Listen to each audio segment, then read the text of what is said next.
Good morning, everyone. We welcome you to our Bible study class this Saturday morning. It is February 3rd, 2018, and we are recording from the Plainfield Christian Science Church Independent, Plainfield, New Jersey, the United States of America. And this morning, our moderator is Mike from New York. Good morning. So I shall first read, and this came from Science and Health with Key to the Scriptures by Mary Baker Eddy, page 114. Apart from the usual opposition to everything new, the one great obstacle to the reception of that spirituality to which the understanding of mind science comes is the inadequacy of material terms for metaphysical statements, and the consequent difficulty of so expressing metaphysical ideas as to make them comprehensible to any reader who has not personally demonstrated Christian science as brought forth in my discovery. Job says, "The ear trieth words as the mouth tasteth meat." Great difficulty is to give the right impression when translating material terms back into the original spiritual tongue.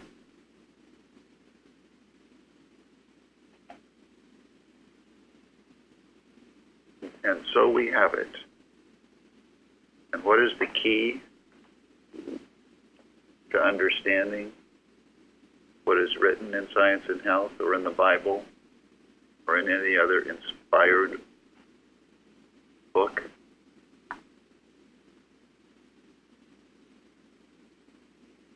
Demonstration? Yeah, the key is to be inspired yourself when you read it. Otherwise, it's going to be dull words that don't mean a darn thing.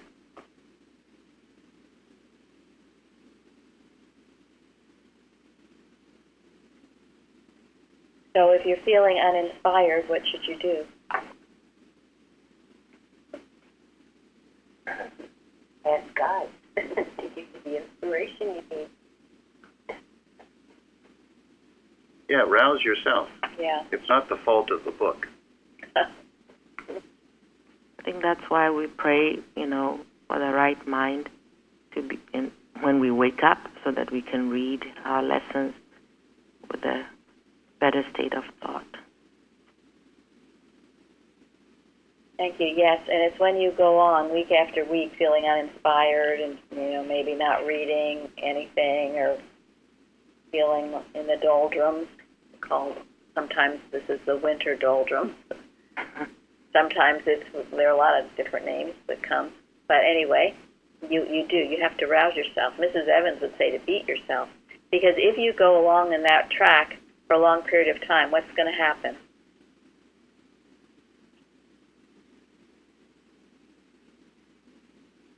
Well, you could fall into a deep depression. Yes, you could. Then it just That's seems normal. way much harder to get rid of. Yes, it is. Who else will speak? Elizabeth? I was just saying that it just seems normal. It just seems like that's the way it should be. Yes? You can get apathy, You get so It's like- you get so entranced in the dream, the human dream, that it does begin to seem normal, and you don't know your way out, and you just accept that dream and all of its false beliefs. And then you will have something that will happen that will wake you up. And you don't need to. That's why we say suffering or science. You drift along in apathetic sense, and boom. But people kill themselves. I mean, that's the worst. Oh, right, yeah. Yeah. They get that entrenched. It's also harder to get back in track the longer you postpone or don't do it. It's harder later to get back in track and continue studying or doing what we're supposed to do.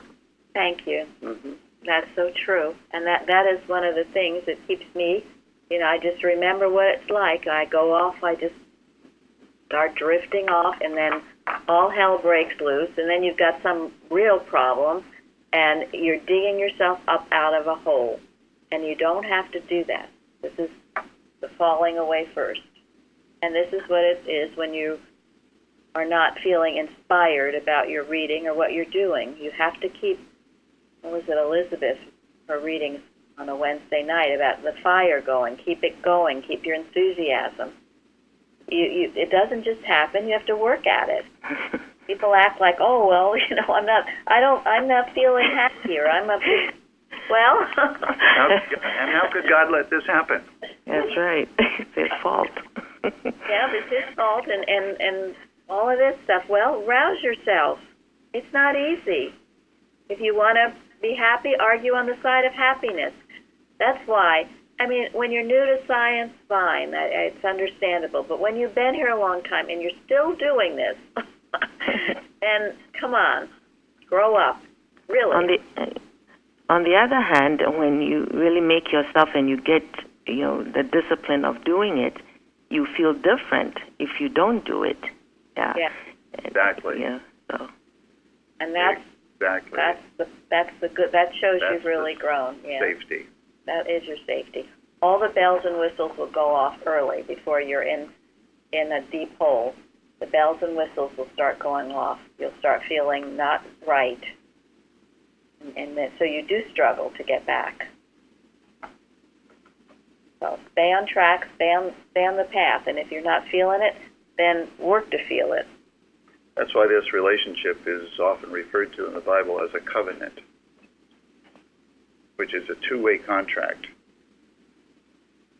God makes a promise, but we have an obligation under that covenant, under that contract.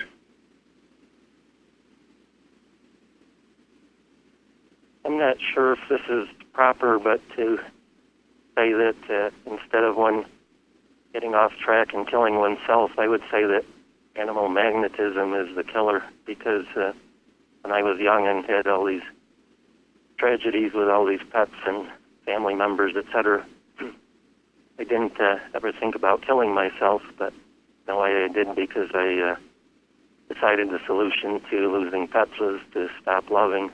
And, many years later I find out that was what's the difference between a material death and a spiritual death? That was a spiritual death.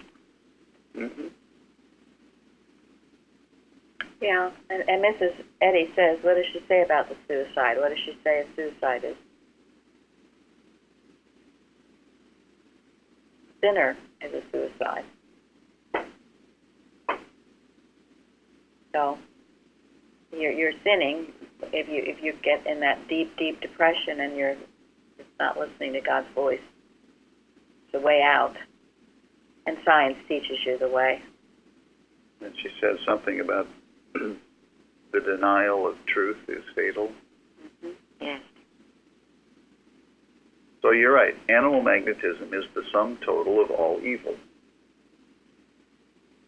Period. And what is ingratitude? And what is the objective of evil? To kill. And I think the quote is, ingratitude is the sum total of all evil, and that's animal magnetism. But all of this depression, you want to get back to what's doing it is you're just being terribly ungrateful, and pretty soon you'll have lots to be ungrateful for. I can speak from experience. You whine and complain, and this isn't right, and that's not right, and yes, and then pretty soon there's a lot more that's not right.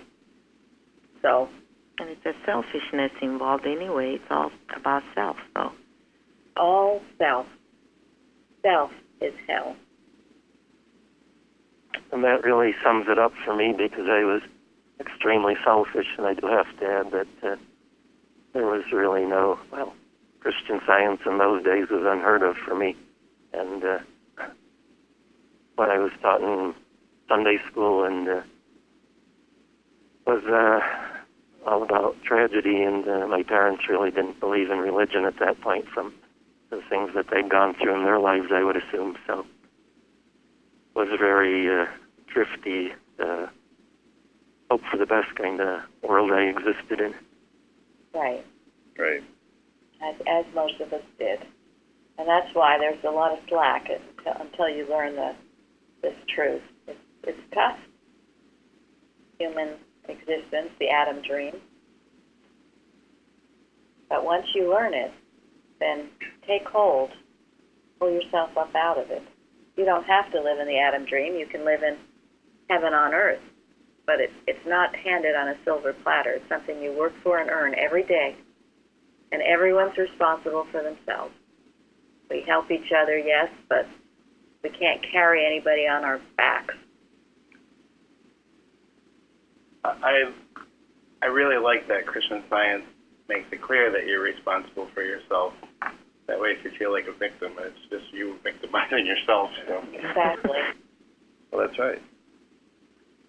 Now, one of the things that Mary Baker Eddy warned of was a lax sense of religion. So she saw the danger of people getting careless about maintaining their relationship with God. And that is the intent of evil, to get us to just not work at it, sit there and do nothing, not make any effort to keep the spirit going, fire of spirit going in our heart. But it's there for us to do. And one of her instructions to help us in this way is the lessons, to do them first thing in the morning. I say this because it's one of the things that, to me, seems to turn people off when you start talking about, are you doing a lesson every day? Then, there's a little bit of, oh, really? Or something like that. And that's where it's at. So That's right. Yeah, it's a discipline of thought, and some people don't want to be disciplined. A very wise woman told me that this is your life now. I get up and I do my watch, my independent watch, my lesson, daily duties. I attend church. I go to Bible study. I go to round table. This is my life. And when you make Christian Science your life, God your life, then there's no room for depression to come in. Thanks very much. Excellent. yeah, Very true. God Exactly. is first. That's it. That's it. And you're rousing yourself, and all those illustrations of what you're doing, you're rousing yourself to do it. You're keeping your fire burning. You keep tossing wood on that fire. But What going an back, Sorry. go ahead. On an old calendar statement, it says, God does not require more than we can do. Very true. One of As Peter's far as laws is you can't dig your way out of a hole. The hole keeps getting deeper and deeper and deeper. Take control. You go to God. You live. That's how you get out. Thank you. Yes, and we're very grateful Peter is going to be in church tomorrow. All right. Yeah. It's like what Gilbert Carpenter said, too, about falling through the ice. First you have to rise, then go to shore. Yes. Starting the day with a lesson, etc., now goes back to the quote, I think, where Job says, "Ear trieth the words, the mouth tasteth the meat." And what I'm thinking about that is that I couldn't even do more than one. I don't know if I could fulfill one lesson back when I was doing it, when it was coming from the Christian Science Board of Directors, because it was so tasteless. At that time, I had no clue, but it was so uninspirational that I couldn't even get through a lesson. I never did a whole week's lesson, every day of the week on those, because for whatever reason, I just couldn't get through them. So yes, here, it's my responsibility to do it, but it's easy at Plainfield because they are so wonderful and meaningful. Well, thank you, Mike, and that's true. I mean, I felt that way, too. I think that's spiritual sense. Operating. Right, but that's where we have, I think this is where we have to know what these words mean, and as Herbert Eustace says, unless the words are correctly defined, the Bible will not be understood. And I think they put the words in such fashion, the board of directors, that it was impossible to understand. Thank you. So maybe that leads us to our first question. Okay, anything else on the other? Shall we go there? Sure. Okay. In the King James Version of the Bible, the Old Testament is translated from Hebrew and the New Testament from Greek. Translated into English does the word love and its variations, loveth, beloved, etc., has one or more meanings.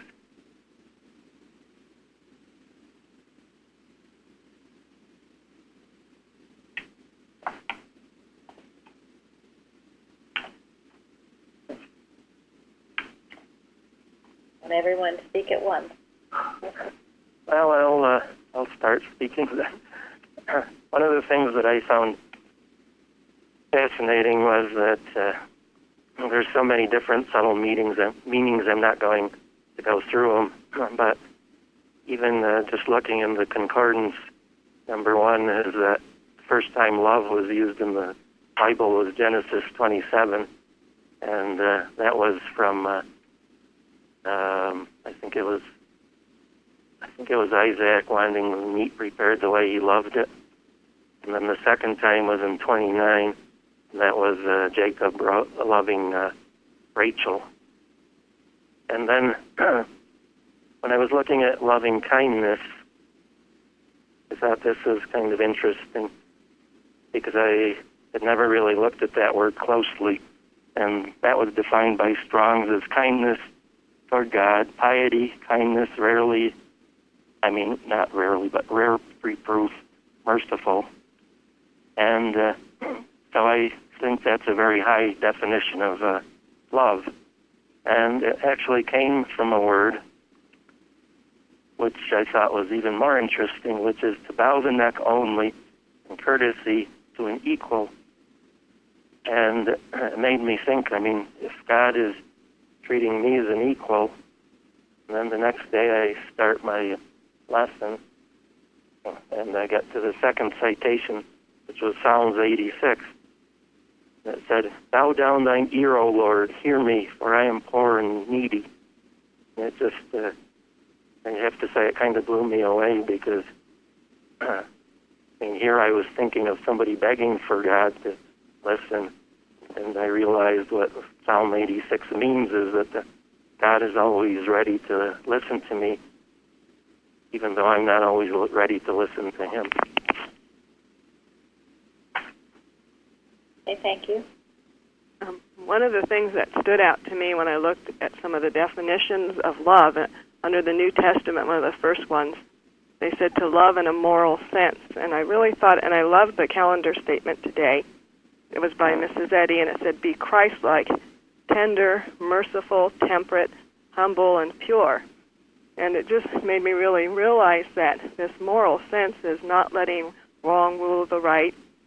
Mrs. Eddy didn't say anything there about people-pleasing, but this sense of doing all this purity and stuff would be loving in a moral sense. And it gave me a whole new sense, even more of love that I'm gaining here at Plainfield. Well, that's very important. Good. But really, I love what Drummond says in his book, The Greatest Thing in the World. To me, it makes love, it defines love simply enough for me to try to live it. It's patience, kindness, generosity, humility, courtesy, unselfishness, good temper, guilelessness, sincerity. It's helpful for me. Thank you. It's And the title of Drummond's book is? The Greatest Thing in the World. Yeah. Yeah, I think it's important that we recognize what we're talking about here is love with a capital L. And what is love? Mrs. Eddy once wrote, "It is a mighty spiritual force." And as we learn in Christian Science, as Jesus taught, John said so well, love is God. It is the force that created the universe and governs the universe. We're talking about something here that is impossible to perceive humanly. However, it is so all-encompassing that there are an infinite number of qualities that can be reflected by it. It's everything. So all of those qualities that Florence reiterated, there's a million different ways to express love. So it's not like we can define it humanly, but we can certainly recognize the millions and millions of different ways of expressing it. Yeah, I mean, it's interesting because it's one thing, you know, where it's not something you do talk about. It's something you live, something you express. So to talk about it today, we kind of need to be on our knees. And that book that Florence mentioned, The Greatest Thing in the World by Henry Drummond, you all should have a copy of it. I know Mrs. Evans, Eddie, thought highly of it. He was a Scotsman who lived before her time? Yeah, just before her time, yes. We used to sell it. I don't know if we still do. But you can easily, we do, No, it's online. Yeah. You can get it online. Easily get it online. You can Google it, and it's just a little book. And we will soon have an audio of it. Yeah, Gary's working on an audio of it, and it's something I read every time there's a lesson on love. I go through it again because it's powerful. And in that book, he says, because what he is referring to in that book is 2 Corinthians 13, which is the beautiful chapter on love. And he takes that chapter verse by verse, and he speaks of someone who, I think for 3 months, they read that every morning, that chapter, and how it absolutely changed his life, revolutionized his life. It's a wonderful, maybe one of the most beloved chapters in the entire Bible. You all are familiar with it. You know, if you have not love, you are nothing. It's 1 Corinthians. 1 Corinthians, chapter 13. Yes, not second. 1 Corinthians, chapter 13. Read the first verse. And it starts, though I speak with the tongues of men and of angels, and have not charity, I am become as sounding brass or a tinkling cymbal. And though I have the gift of prophecy, and understand all mysteries, and all knowledge, and though I have all faith, so that I could remove mountains, and have not charity, I am nothing. It goes on. But so what does charity mean? Charity is love. Charity is here embodies all of the ways to express love. What it means that if I am doing all of these things without expressing divine love, I'm wasting my time. One quality. I was just going to say that one word is exactly the same one that Linda, it's got the same translation. Go ahead. Go ahead, Sarah Lee. One quality I always think of as love is understanding other people. That's very good. Mm-hmm. I think it's called empathy. Yes, empathy. Is the tenderness and the, compassion and all that. Yes. Yeah, and when you have that compassion and empathy, you hear the needs of other people. Because if you don't, you can misunderstand people. Correct. And then you're in the wrong place entirely. Yeah, and you won't meet their need. Oh, Can I say something? Please. I think it works wonders when you make an effort to try to understand others. As in, could be a business meeting, it could be just at your house, loved ones. As in the St. Francis prayer, it is better to understand than be understood. Thank you. People Very really true. need to feel understood, you know what I mean? Yes, they do. And sometimes it's not what they're saying. That's why it's so important to learn the art of listening. You have to listen, because what they say isn't always what they mean or what's going on in their self. Got to listen. So we will be quoting more and working more with Henry Drummond's book tomorrow at the roundtable, but it is a profound book, and everyone should have it. I just So, it's in our store. So. It is in our store. Thank you. Okay, it's in our so store. everyone should have it, right? Everyone should have it. Yes. Yes. So I know I grew up, and a lot of people I knew from, Christian Science in my family. They read this book and had copies of it. And there was one time I went to the reading room. I didn't have a copy, and I asked to buy one. And they said, "We don't sell it." Well, Too bad. So I just want to say that's one of the benefits of belonging to the Plainfield Church. So we don't forget that. thank Yeah, you, Tom. thanks. Yes, true. They don't sell it because it's unauthorized.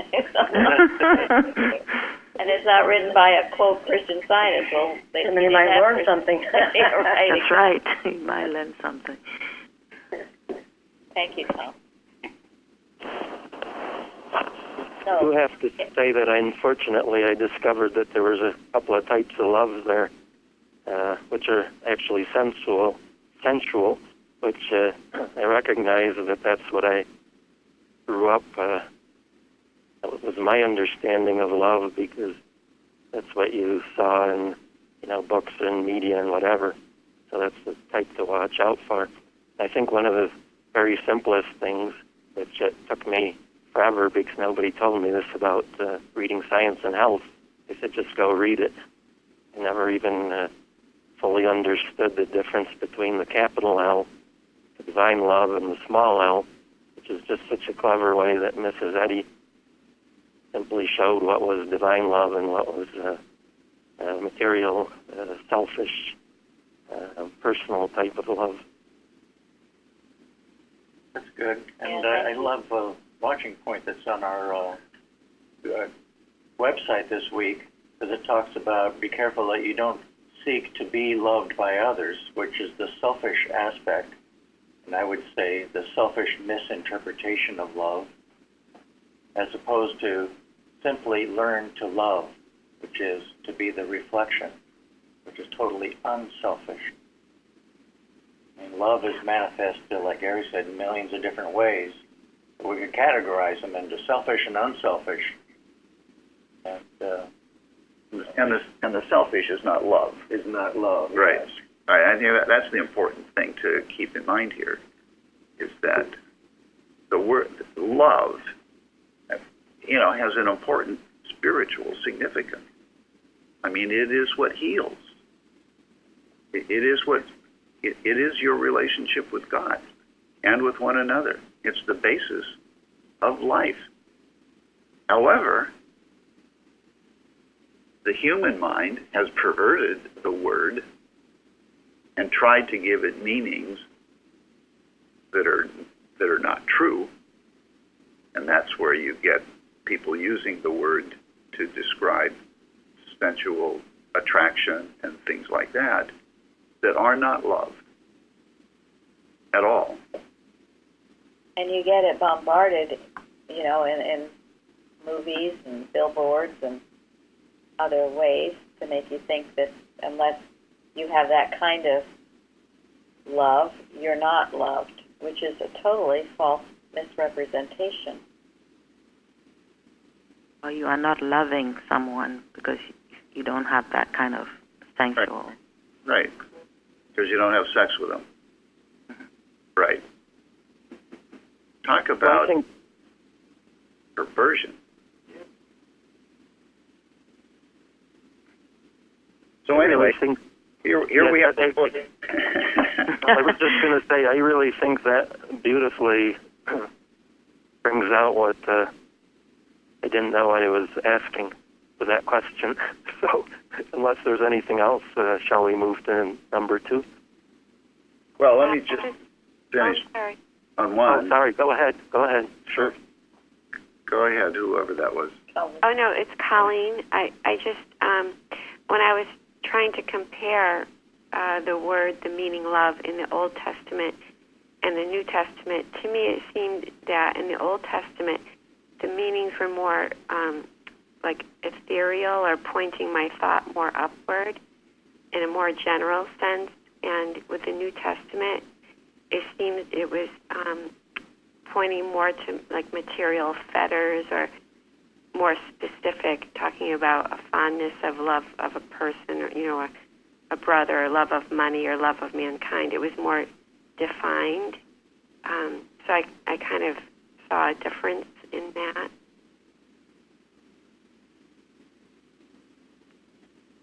Well, anybody have any comments on that?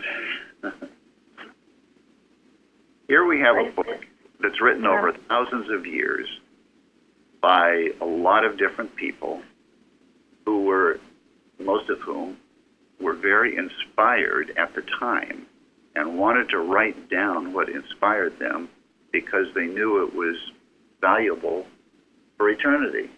And they wrote it in a language. Some of the languages that they were written in no longer exist, and some of them have been translated more than once. So you have a lot of words that have been translated into different languages and need an inspired thought to perceive what the inspired thought meant when it wrote these words thousands of years ago. Now, in the Old Testament, their concept of God wasn't quite as good as it was in the New Testament. And my perception of the use of the word love between the Old Testament and the New Testament, I think Jesus was making the point that you can't separate God from man. That if you love God, you have to be very, very practical in your expression of love to man, to your fellow man. And it is, in fact, a higher concept of love, not a more material concept of love in the New Testament.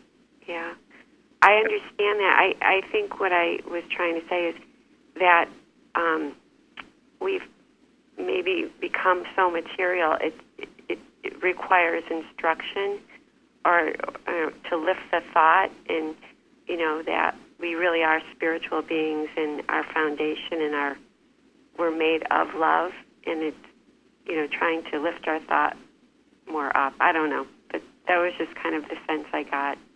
Yeah, exactly. Yeah. In other words, we have to recognize that we see what we believe.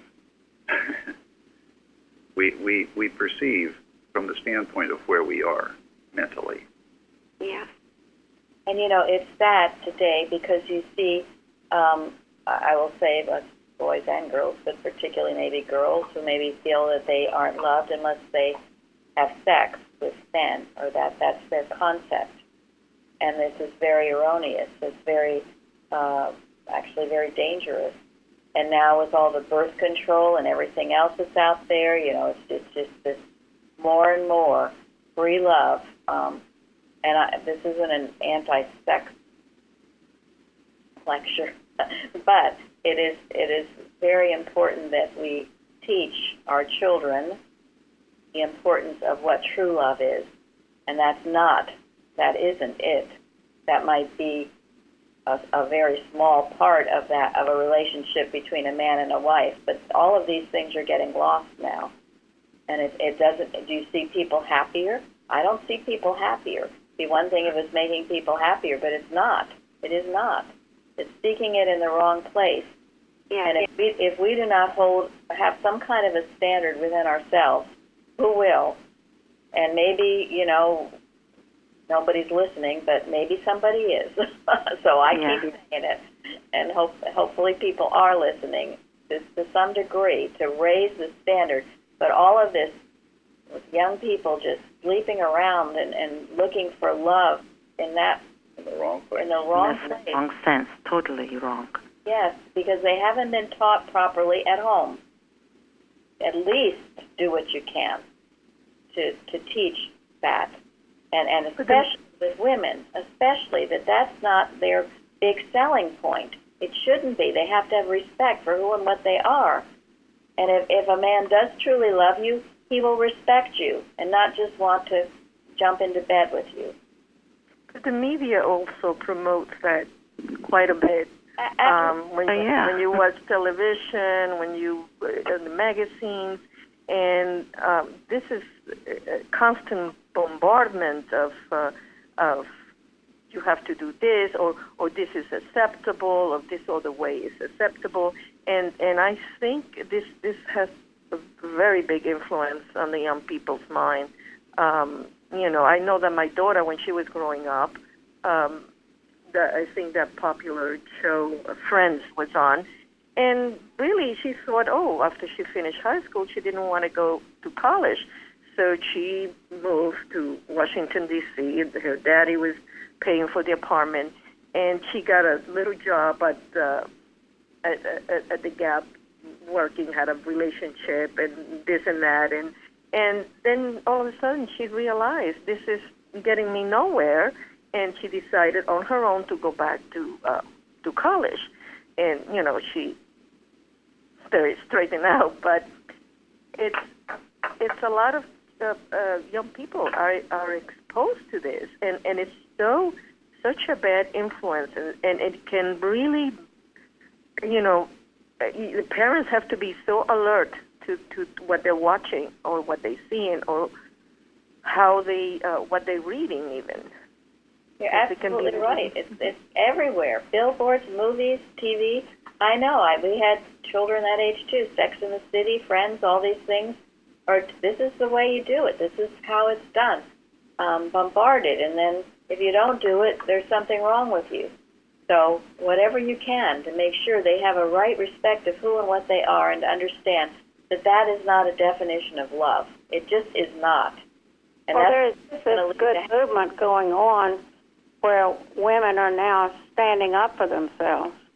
Well, and that's a great thing, too. Yes, it is. It's a great thing that is happening in this country. I do think that's a very good thing. Do, too. A lot of stuff is being exposed and brought to the surface, and I say hallelujah. Lying, corruption, sex, men taking advantage of women in the workplace, all of these things. Let it come out to be healed. And let women get a better sense. Women have always had to sort of be the standard bearers because, you all know, if men can find it, they'll take it. So who's going to create any kind of a standard? And if the women don't have any standard, then there's no standard. So, and men should have a standard too. I'm not saying they shouldn't. But. I think that's what I was saying earlier, is that it wasn't like I had a girlfriend before I was 30-something. So I was too busy working, but it was definitely that wrong sense of what love was. I mean, that had me, even once I did get a girlfriend, I got rid of her and married her, but anyway, so way until I got into Christian Science, that's when I finally, thankfully, properly learned how to love my wife. And that's the beauty of it, of Christian Science, because all that other stuff is garbage and false. And it's never too late. That's a wonderful. It's never too late. So don't despair over your children. Don't despair over anything or your own situations. It's never too late to get the right concept. always available, ever true, ever working. And that's why it's good to recognize that when you embrace Christian Science, you've enlisted in an army. There is a warfare going on. It took me a long time to finally accept that idea that, we are at war with these false beliefs that are out to destroy us. Period. And just read or listen to Mrs. Eddy's chapter on marriage. She makes it very clear. And if you think, well, that's old-fashioned or that applied 100 years ago, think again. No, it applies right now. Yes, it does. And this is obedience to the commandments. One of them being, thou shalt not commit adultery.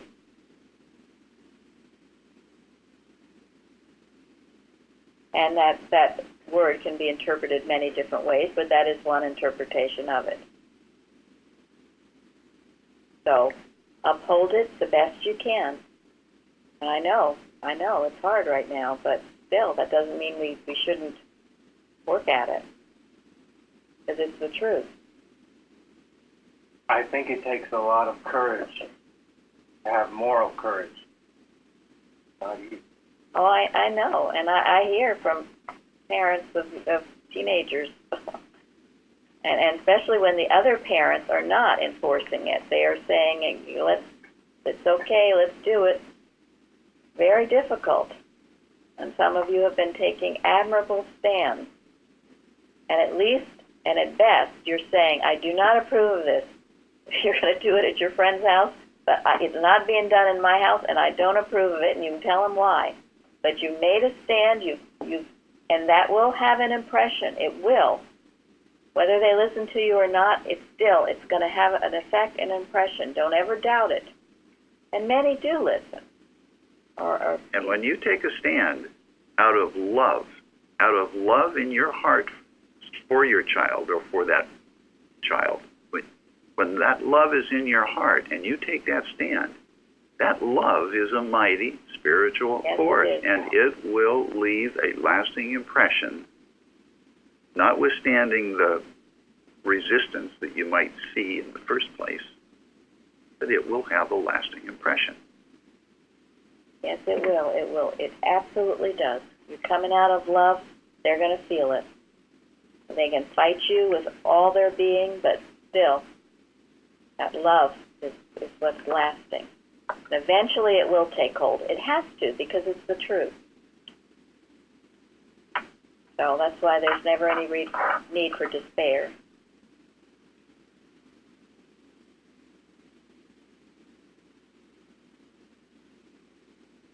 Okay. Moving on. Question number 2. Who gave the commandment on love in 1 John 4:21? What is the definition of this love? Okay. And this commandment we have from him, that he who loveth God loves his brother also. I thought John was referring to Jesus' command. And Jesus was actually repeating what Moses had written in Deuteronomy. It's like the eternal commandment, however. Who said it first? Well, God gave it to them. God gave it.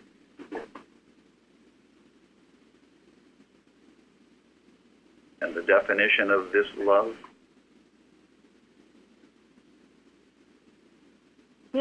This question makes me think a little bit on what part of what is going on in our country right now.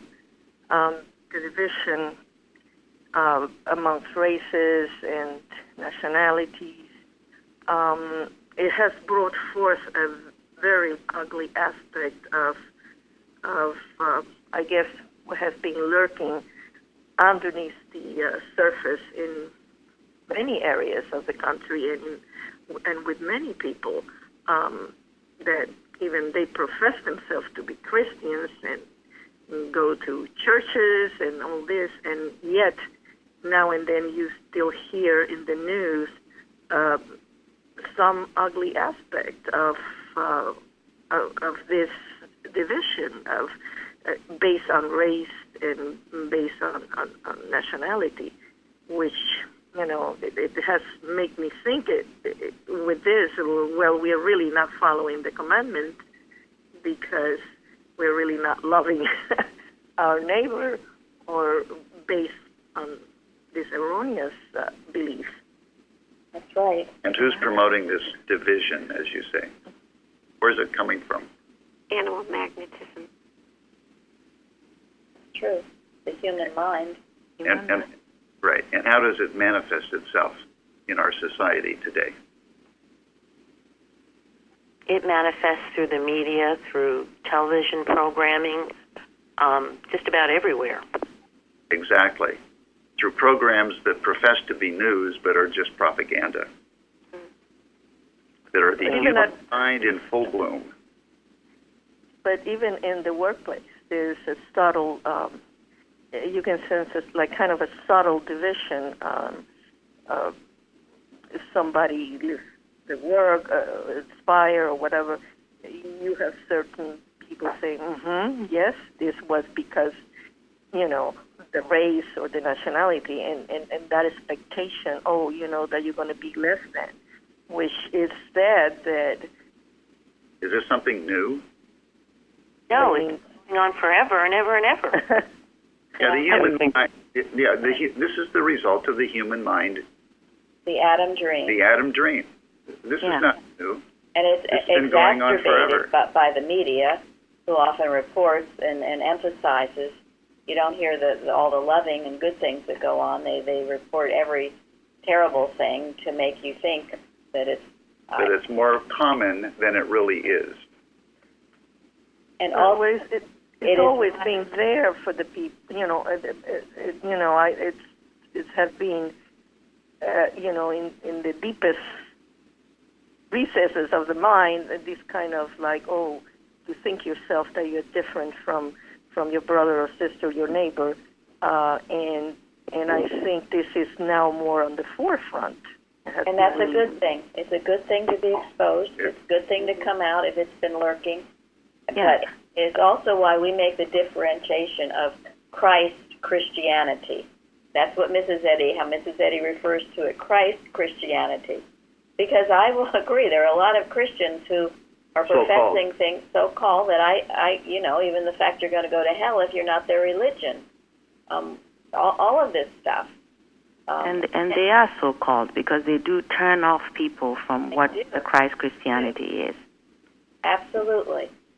They turn off from the true Christianity. And Christ Christianity, all you have to do is read the Sermon on the Mount. And Mrs. Eddy said we could do that every Sunday and we would be doing well. So make sure, and that is judging not, love your neighbors, love your enemies. That is Christ Christianity. Other stuff, this anti-this and anti-that, and you're going to go to hell, it's not Christianity. It is envy, jealousy, hatred. It is all of the things that the human mind results in. And that is why we are here, doing what we're doing. That is the enemy of mankind. It is not what God created. And it's not race or it's not none of those things. It is the human mind. It is found in all walks of life. It's not the rich, it's not the poor, it's not the certain color a person has. It's the human mind. It's the Adam dream. And if you see it that way and keep it that way, you're able to deal with it a lot more efficiently. And only science does. So, and in the workplace, you should love more. Go ahead, Florence. Well, I think that's why wherever this wrong education has been needs to be, corrected. That's all. That there is if God is not partial, then man cannot be. It's just a re-education of all this. Yes. It's wrong in every society. It's wrong everywhere. That's it. God is no respecter of persons, and we should not be either. Now, does anybody want to come up with a definition of this love? And thank you, Pilar. That's a very important point. Absolutely. Practical, yes. I just wanted to say about that. Another reason I'm thankful for the watch is because when you encounter this stuff and it seems like a lot, you know, I just go do a watch and I feel much better about it afterwards. You know, all that stuff is not real. God did not create division. Yeah, the lie is rearing its ugly head. No doubt about it. But what do you do about it? It needs to be healed.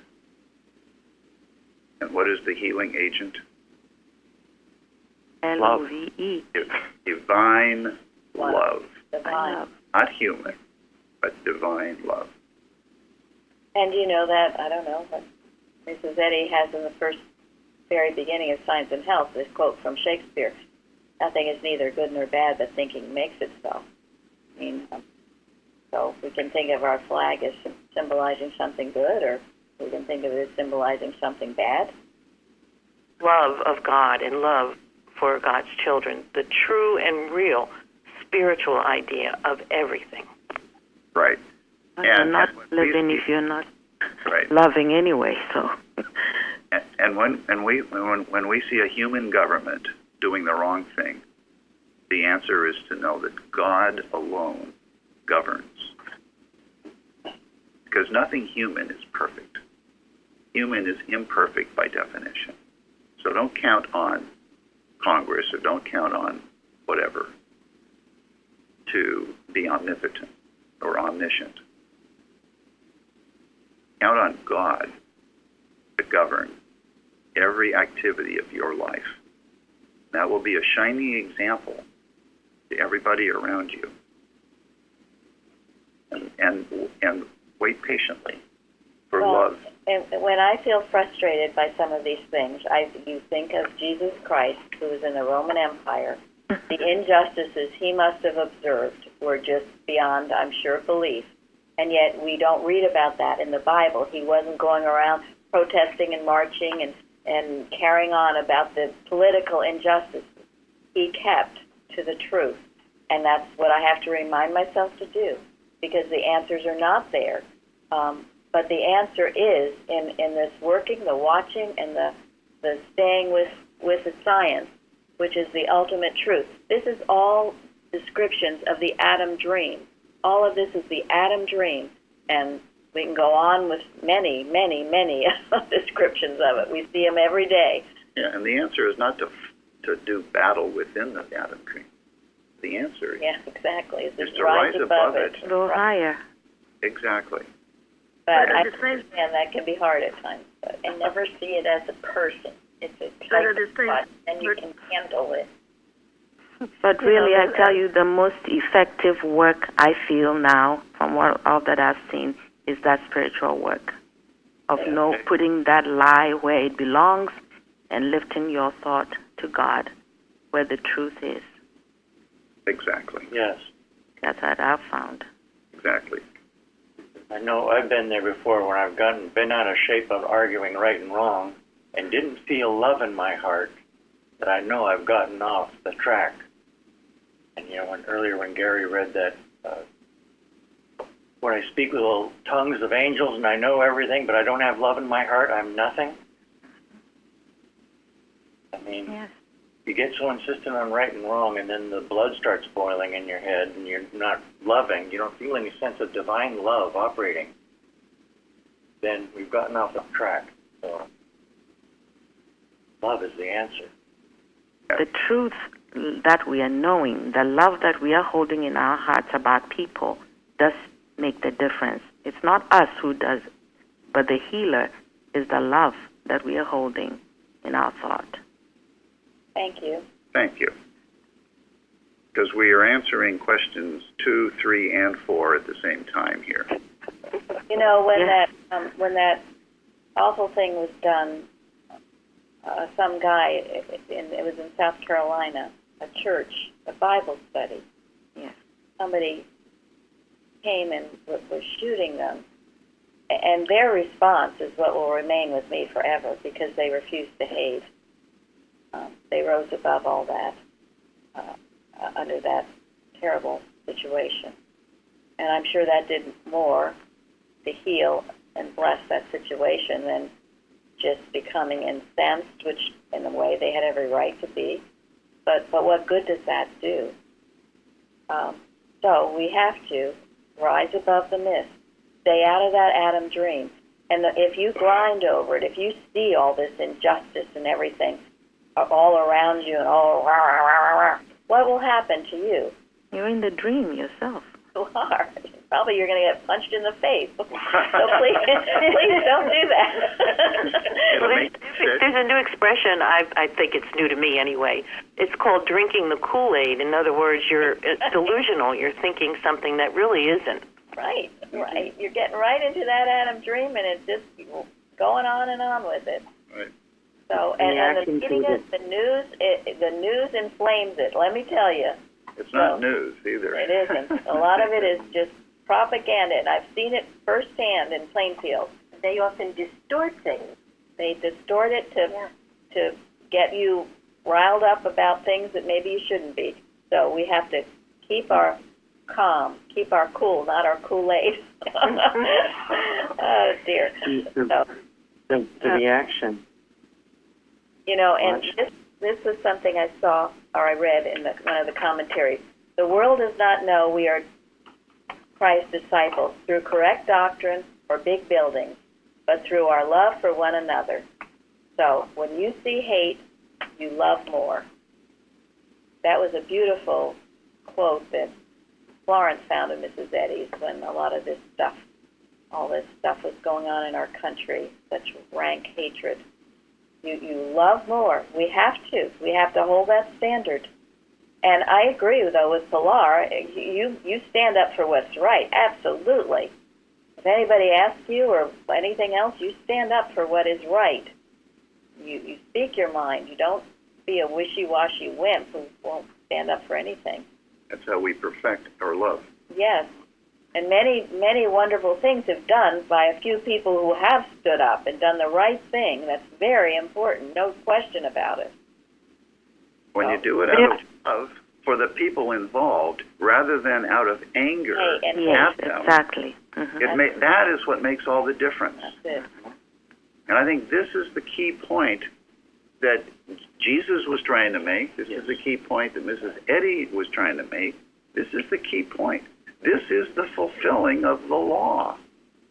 When what you do, when you stand up for right, out of love, not out of hate, out of love, get rid of the anger, get rid of the hate, get rid of every human false feeling, and feel love in your heart.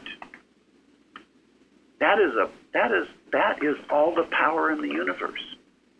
That fulfills the law. That heals everything and anything. It's most challenging because often, error wants you to attach the lie, the behavior to the person. Revenge, do something, but it doesn't heal. It doesn't heal anything. You can do it forever. It will not heal it until we do it as Christian Science directs, as God directs. And this is the great value of loving under persecution, because what we have described is when you have done nothing wrong and people are abusing you, and yet you love anyway. That's when the greatest growth comes. We've talked about it. You've got to remember it. Whether you're Daniel in the lion's den, Joseph being thrown in a pit by his brothers, whatever it is, you love more. You will love your way out of it. It is the only absolute answer, and it is divine love, and that will lift you out of the Adam dream. If you lash out at the Adam dream, you will be punched in the face. You will just be part of it, and you will find all these horrible experiences coming into your life because you're seeing people as hateful mortals. Right. It's a demand, and the harder it is hard when you've done nothing to provoke it, when you're innocent, when people attack you because you're a certain religion or you're a certain color. But if you can rise above that, you have, oh my gosh, you have so surpassed those who've attacked you. It has to be done. There's no other way around it. This is the divine love, and nothing else does it. And we can't blame government or people. We just keep this truth, just as Jesus did. He stayed out of the Roman Empire and all the injustices, and so must we. You're only digging the hole, as Carol said, and you're going to dig yourself deeper. And so we will end with the greatest thing in the world. You remember the profound remark which Paul makes elsewhere, love is the fulfilling of the law. Did you ever think what he meant by that? In those days, men were working their passage to heaven by keeping the 10 Commandments and the 110 other commandments which they had manufactured out of them. Christ said, I will show you a more simple way. If you do one thing, you will do these 110 things without ever thinking about them. If you love, you will unconsciously fulfill the whole law. And you can readily see for yourselves how that must be so. Take any of the commandments. Thou shalt have no other gods before me. If a man love God, you will not require to tell him that. Love is the fulfilling of that law. Take not his name in vain.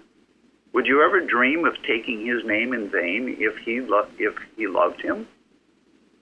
Remember the Sabbath day to keep it holy. Would he not be too glad to have one day in 7 to dedicate more exclusively to the object of his affection? Love would fulfill all these laws regarding God. And so if he loved man, you would never think of telling him to honor his father and mother. He could not do anything else. It would be preposterous to tell him not to kill. You could only insult him if you suggested that he should not steal. How could he steal from those he loved? It would be superfluous to beg him not to bear false witness against his neighbor. If he loved him, it would be the last thing he would do. You would never dream of urging him not to covet what his neighbors had. He would rather they possessed it than himself. In this way, love is the fulfilling of the law. It is the rule for fulfilling all rules, the new commandment for keeping all the old commandments, Christ's one secret of the Christian life. Now, Paul had learned that, and in this noble eulogy, he has given us the most wonderful and original account extant of the summum bonum. We may divide it into 3 parts. In the beginning of the short chapter, we have love contrasted. In the heart of it, we have love analyzed. Toward the end, we have love defended as the supreme gift. That is what the rest of this book is all about. So we will rise above this human dream and the human sense of love, and that we've been either persecuted. Actually, the one that should be pitied is the one who is persecuting, okay? They're the ones who are in the wrong road. So if you can stay in love and keep that love, you will find yourself lifted above the mist.